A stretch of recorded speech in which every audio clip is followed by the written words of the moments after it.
Hey there, welcome to Dwayne's Roses, or welcome back if you've been here before. This time we start part one of a tour of our own rose garden, beginning with Lita, the painted damask. Actually, it starts with a border at the end of the garden, one of only two places that I would say would actually resemble what you would think of as a garden, as most of mine is more like a rose jungle due to all of the seedlings and testing going in and out.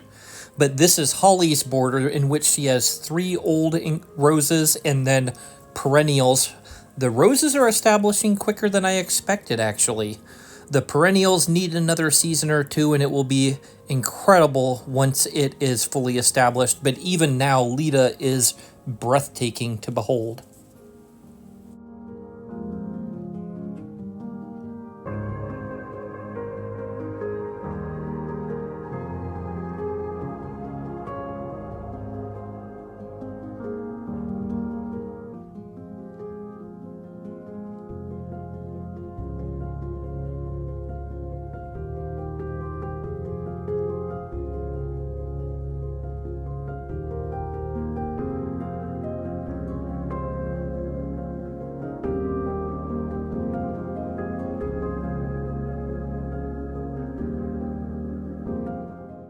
Just over from Lita is Old Purple, as we have dubbed it. I believe a Centifolia China hybrid. Some of the pictures don't capture the color. The first is fairly accurate, but it is incredibly beautiful, incredibly fragrant, and although it doesn't work as a seed parent whatsoever, I have been using its pollen a good bit, and we will continue to grow it just to enjoy its beauty, as it has a lot of blooms for the period of once bloom that it has.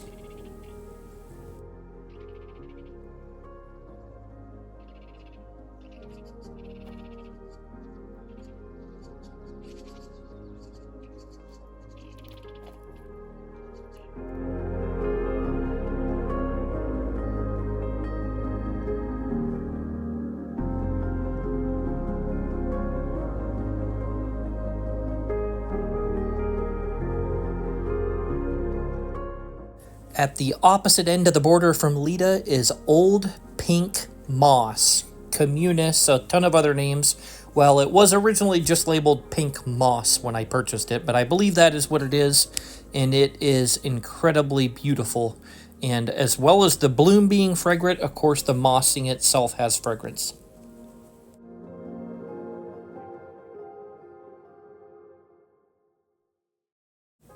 Towards the back of the garden are rows of seedlings that are in test beds from 3 years ago, beginning with this one, which to me is an exquisite beauty. The fragrance isn't strong like I would like, but it does have fragrance, and this will need back crossed again for repeat bloom and for stronger fragrance. But the beauty is certainly there and easy to see, and it has abundant bloom as it's blooming the garden right now.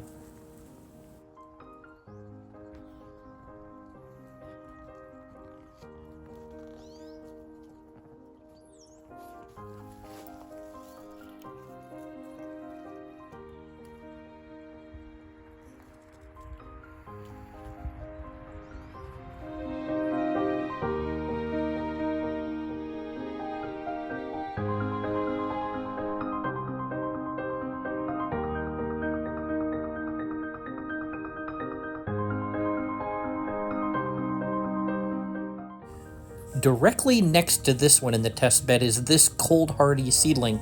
This is actually one of my seedlings back crossed again to a cold hardy plant to increase that cold hardiness. It managed to maintain a little bit of the fragrance. It is fully tip hardy, has been incredibly vigorous, and hopefully will be proving useful for breeding, aside from the impact in the garden right now.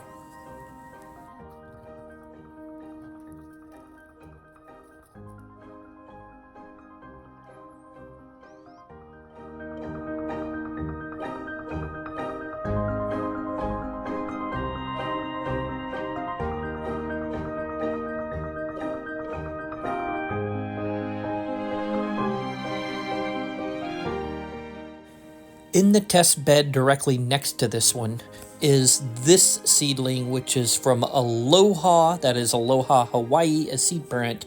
and the pollen was from above and beyond. I was very pleased to get this fully double bloom and also a fair bit of fragrance directly from above and beyond's pollen. So Aloha had a lot to do with that. Hoping here that we have a yellow climber that will actually remain cold hardy, fully tip hardy in a zone 5, hopefully up into a zone 4. We'll see with further testing, but it is beautiful.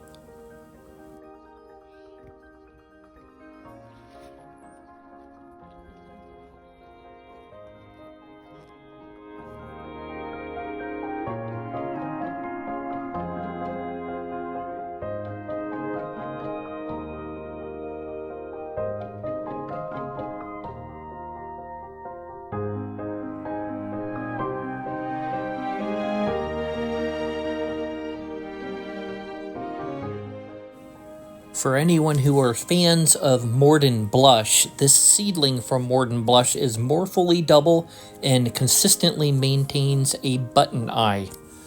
Unfortunately, as its parent, it does not possess fragrance, so if fragrance is important, this certainly will not take it.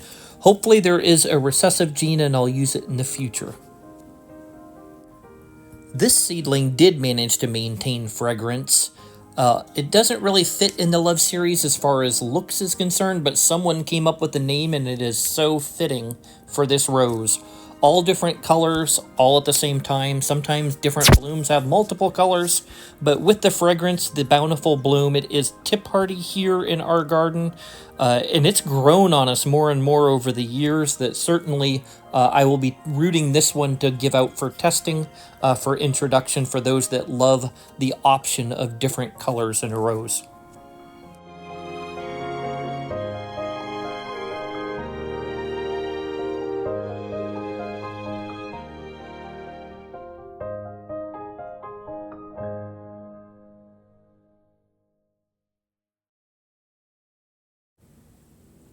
At the end of each of the test beds, I planted a couple of old roses. This one is a hybrid perpetual that I got from High Country to test. I love red, I love fully double and fragrant, and I also wanted to try it in breeding. But this one is absolutely gorgeous, and we just love seeing this one bloom.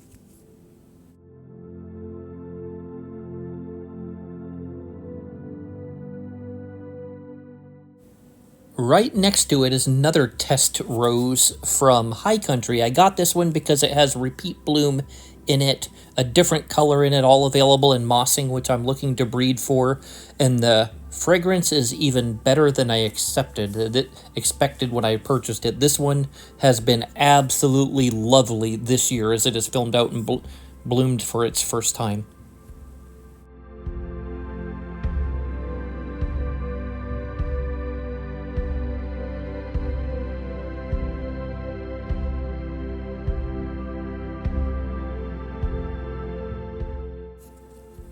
Now this rose at the end of the next bed was labeled indigo. Some lose their color in the sun, but this one shows no purple whatsoever, so I'm wondering if I ended up with a different one. So if you think you know which one this is, please let me know. It has an incredibly powerful old rose fragrance and is exquisite, so certainly love it, whatever the name.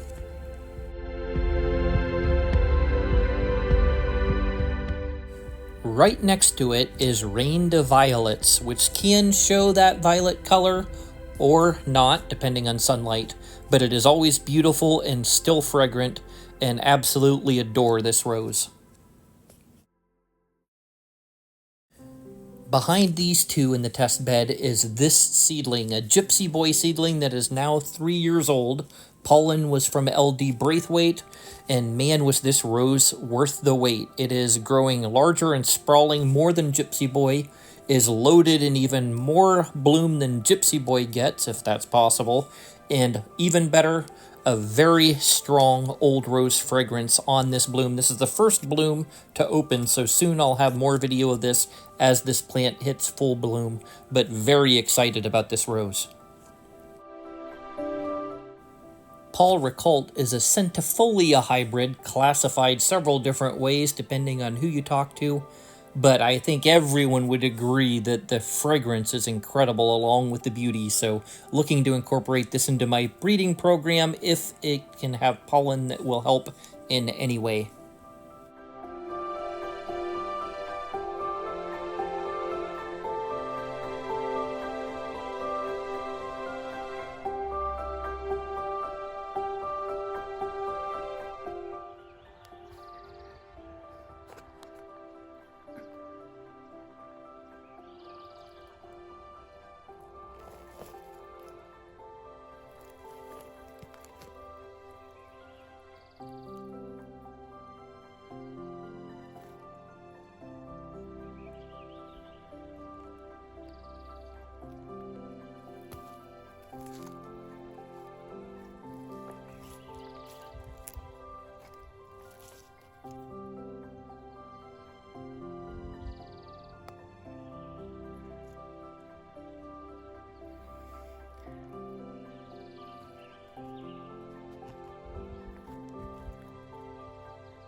Aside from Morden Blush as a short shrub at the front of the seeding area, at this end we have a lot of cold hardy climbers, including this seedling.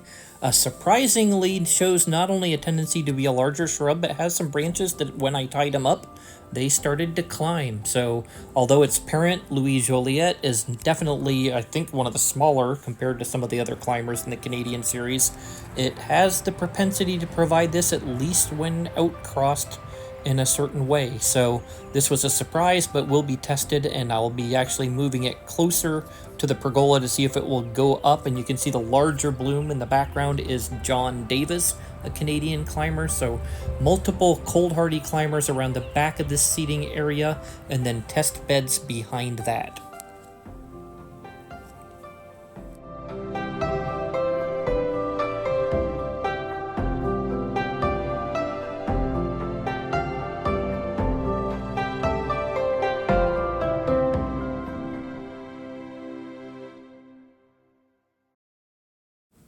Switching to a medium-sized shrub, this was from a cold hardy seed parent, and the pollen was from my own Love's Light.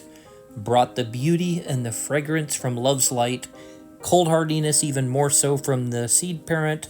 So far I have been so pleased with this. It seems to have a decent amount of vigor and is starting to fill out. Has abundant bloom in this, which is only the beginning of its second season. So looking forward to testing this one more here in the next couple of seasons.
Seeing the first of the moss seedlings blooming has brought immense pleasure. It will be even better if one of them proves useful for breeding to the next generation.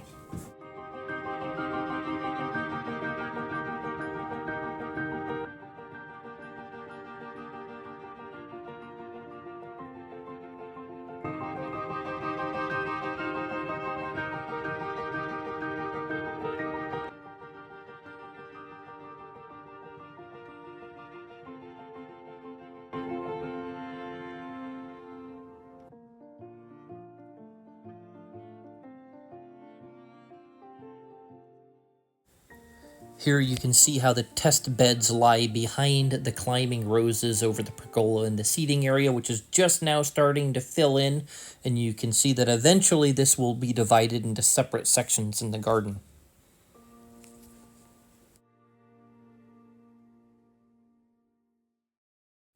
Around at the other end of the seating area is this climbing rose Victorian memory. Such a charming look to it. This we also got from High Country Roses, and I'm always looking for climbers that are tip hardy here. The other end behind this one is Champagne Arches, but both of them have been impressing us so far, and they're filling out fairly well already.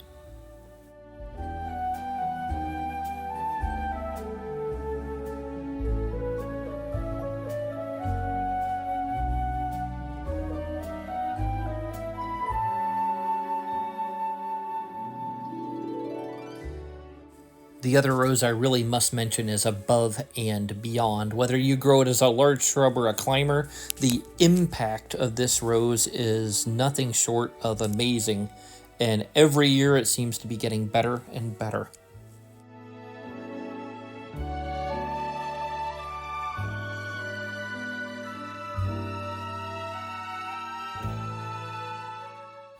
Well, I really do want to thank you for joining me and watching this. Stay tuned for the next part. We'll cover the seating area with the English roses and a few of my own.